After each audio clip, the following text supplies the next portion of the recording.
ஐயனார் துணை சரியில்லை டுடே எபிசோடில் வானதியோட அம்மா இருந்துக்கிட்டு நேராக நம்ம சேரனோட வீட்டுக்கு வராங்க. அங்கே வந்து பார்த்திங்கன்னா பயங்கரமாக சத்தம் போட்டுக்கிட்டு இருக்காங்க. சேரன் வெளியே வராரு. என்னாச்சு, எதுக்காக இங்கே வந்து சத்தம் போட்டுட்ருக்கீங்க அப்படின்னு சொல்லிட்டு கேட்கவும், உன் தம்பி என் பொண்ணை கூட்டிகிட்டு ஓடி போயிட்டான், இது கூட உங்களுக்கெல்லாம் தெரியவே தெரியாதா? ஆமாம், நீங்கள் தான் ஒரு வழி அனுப்பி வச்சிங்களா அப்படின்னு சொல்லிட்டு கேட்கவும், என்ன சொல்லிக்கிட்டு இருக்கீங்க?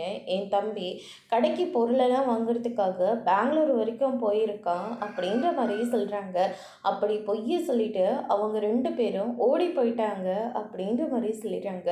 இங்கே பாரு, உங்கள் குடும்பத்துக்கு என் பொண்ணை கொடுக்கறதுல எனக்கு சுத்தமாக விருப்பமே இல்லை. அவள் தான் சொல்கிற பேச்சை கேட்காம இவ்வளோ கேவலமான ஒரு காரியத்தை பண்ணியிருக்கா.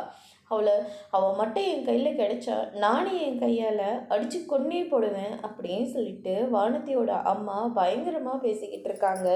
அதுக்கு அடுத்ததாக வந்து பார்த்தீங்கன்னா, தேவையில்லாமல் இங்கே உட்காந்து சத்தம் போட்டுட்ருக்காதீங்க.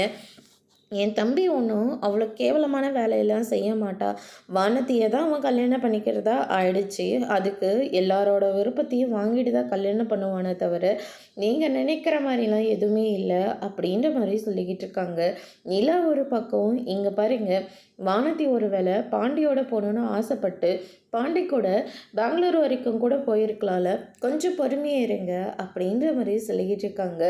டைமிங் என்ன ஆகுதுன்னு பாருமா, நீ உங்கள் வீட்டில் இப்படியெல்லாம் உன்னை விட்டுட்டு இருந்திருப்பாங்களா அப்படின்ற மாதிரி சொல்லிக்கிட்டு இருக்காங்க. அதோட இன்னைக்கான ப்ரோமோ முடிச்சிருக்காங்க.